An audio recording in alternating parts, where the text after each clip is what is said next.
Salut les moveurs. Donc on se retrouve aujourd'hui pour une petite vidéo sur la moto Bécane 50V.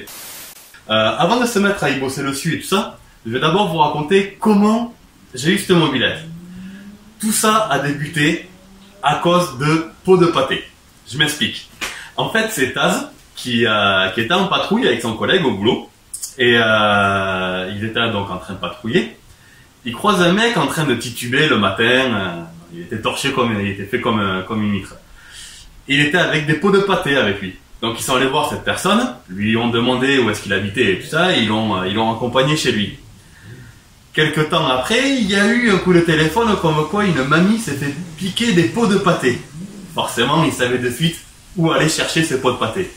Donc ils sont allés voir cette mamie. Dans la cour de cette mamie, il y avait cette mobilette. Donc forcément, Taz lui a demandé ce qu'elle en faisait, parce qu'elle était sous une bâche et tout ça. Donc elle disait qu'elle devait partir à la ferraille parce qu'elle ne marchait pas et que ses petits-enfants n'avaient pas le temps de lui débarrasser la mobilette. Forcément, Taz, dans son élan de bonté naturelle qu'on connaît tous, s'est proposé pour lui débarrasser la mobilette et l'amener à la ferraille. Il m'en a parlé. Moi, je lui ai dit que je recherchais un petit peu une mobilette dans cet esprit-là pour la garder vraiment dans son jus d'origine. Forcément, il me l'a amené. Donc quand j'ai reçu cette mobilette, je me suis dit, bon, à tous les coups, le moteur doit être bloqué, ou alors il y a une couille dans le pâté, quelque chose, enfin, pardon, pâté, voilà. Donc j'ai regardé si le moteur était bloqué, il n'était pas bloqué. J'ai regardé l'état du réservoir, il y avait très peu de rouille, enfin un dépôt, mais vraiment le truc, vraiment très peu. Donc qu'est-ce que j'ai fait? J'ai enlevé la vieille essence qu'il y avait, je ne me rappelle même plus qu'il y avait l'essence. Enfin bref, j'ai vidé les réservoirs pour voir s'il y avait quelque chose. J'ai mis 1 litre de mélange tout beau tout neuf, 3 coups de pédale, et m'a mis à répéter comme un 40. Donc voilà, pour la petite anecdote de comment j'ai eu cette mobilette, parce qu'on en a reparlé sur Facebook avec Taz. Et c'est vrai que je me suis dit, vous partagez ce petit moment, ça pourrait être quelque chose de sympa. Il y a aussi la personne à qui j'ai vendu le pot d'échappement Doppler qui m'a envoyé une photo. Donc j'en profite pour la mettre à peu près maintenant.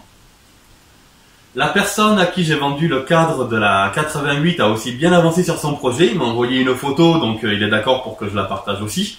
Donc elle devrait arriver, pareil, à peu près maintenant. Pour ce qui est à faire sur la mobilette aujourd'hui, ça va être du basique. Parce que c'est Aurélie qui va bosser dessus. Moi je vais simplement lui dire ce qu'elle a à faire et tout ça. Donc on va commencer avec des choses assez simples. Donc déjà, on va enlever tout ce qui va nous gêner ou tout ce qu'on risque d'abîmer en y bossant dessus. Donc on va enlever les sacoches, on va enlever les cache-carter. Et il va falloir qu'elle nettoie son pignon, sa couronne.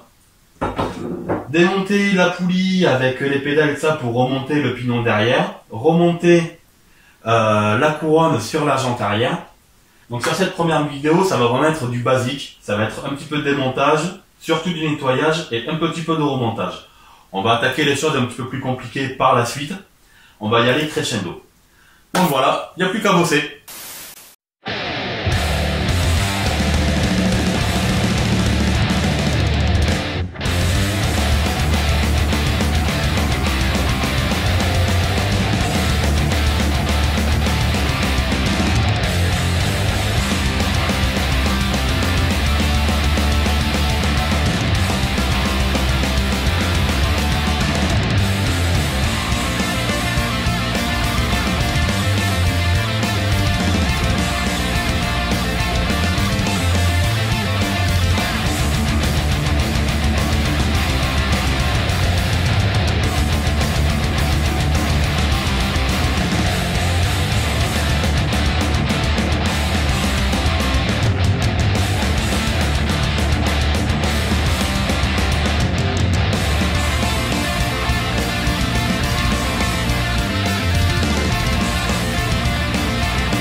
ben voilà, ça y est, donc elle a nettoyé comme il faut la couronne, le pignon, elle a dû démonter la poulie, la pédale pour remonter le pignon, remonter comme il faut la couronne sur la jante arrière. Puis on verra après ce qu'on fera sur les prochaines vidéos. Bon, ben comme toujours, j'espère que ça vous a plu. Est-ce que ça t'a plu? Oui. Oui. Bon, ben parfait. Bon, ben à la prochaine pour de nouvelles vidéos. Ciao.